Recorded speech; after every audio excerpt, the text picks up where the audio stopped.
Good evening, everybody. It is time to change out my red tigereye. So here we go. And once again, for those of you that are watching these videos in the basement for the first time, since I just have started these, I have this draining into a bucket, so I will not be causing any plumbing problems. If you set one of these up indoors, you'll want to do that, otherwise the grit can solidify in your pipes and cause you some expensive plumbing problems. So just a heads up and fair warning on that.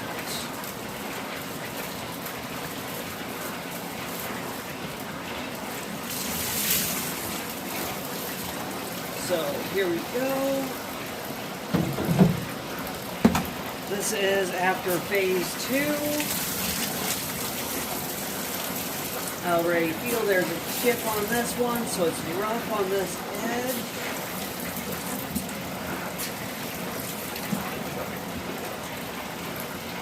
Actually, that might just be a natural feature. You know, sometimes I leave natural features because I've had people questioning. Sometimes I would resell tumbled stones that I would buy in wholesale before. So when I did that, I got stones that were like perfectly tumbled from a wholesale company.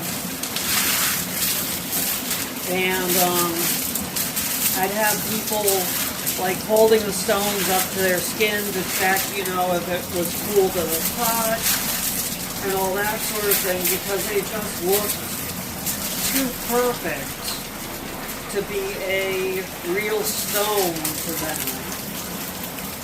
So, I like to leave a little bit of natural features.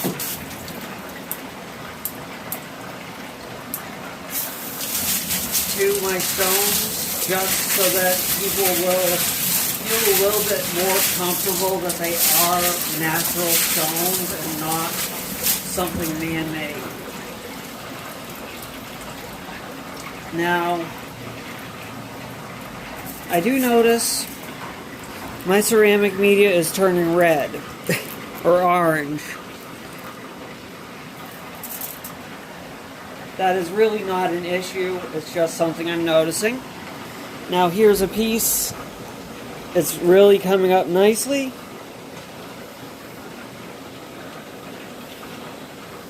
This is just out of phase 2, and already it's just satin finished. And you can see the band of iron. I was mentioning that in my last video. It looks silver in color, but it is not hematite. It is actually iron, natural iron formation. So there's that.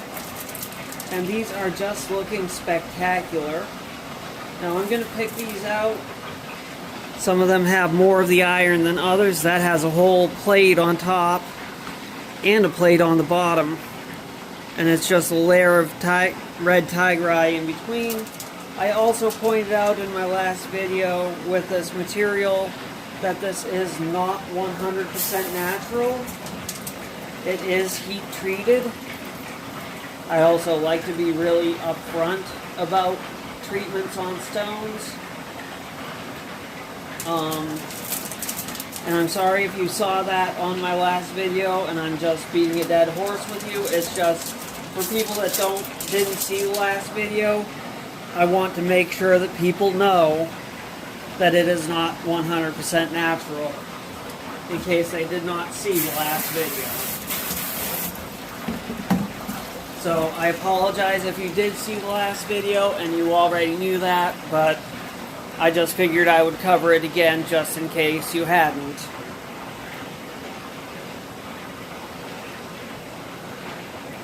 So I'm going to take these stones out now of the rinsing area. And I am going to go, actually, first, I'm going to rinse out this bowl and get it clean. Get a little bit of squirrel out of it.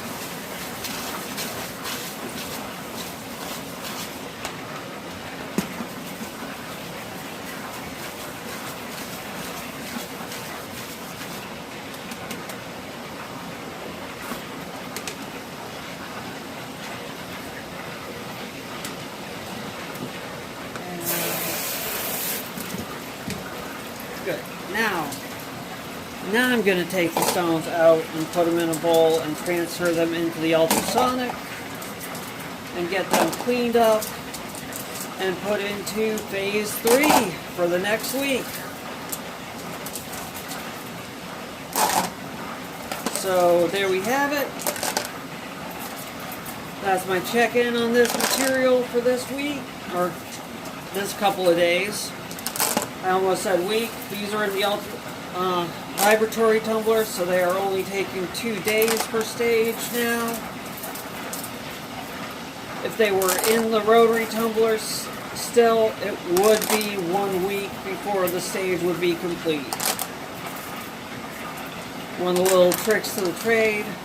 The only downside for the vibratory tumblers is you still have to do the first stage in a rotary tumbler because the grit is just too coarse for it, and it will eat through the plastic bowls like nobody's business.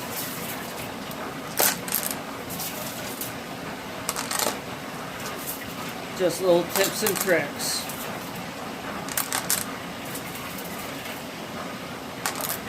I share information when I can. I like to help people out.